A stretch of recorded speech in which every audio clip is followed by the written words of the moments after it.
Rahim, do you need help? মানে কি? Help শব্দের মানে হলো সাহায্য। কখনো সাহায্যের দরকার হলে বলতে হবে আই নিড হেল্প। আর সাহায্যের দরকার না হলে বলতে হবে আই ডোন্ট নিড হেল্প। এবার আমার মতো করে তুমি বলো। যে কোনো বিষয়ে সাহায্যের দরকার হলে বলবো আই নিড হেল্প, আর সাহায্যের দরকার না হলে বলবো I don't need help.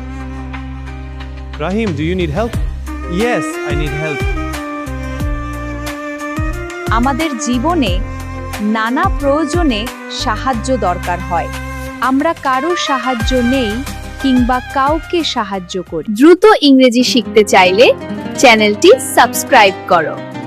Worker English BD, বিদেশগামী শ্রমিকদের ইংরেজি কোর্স।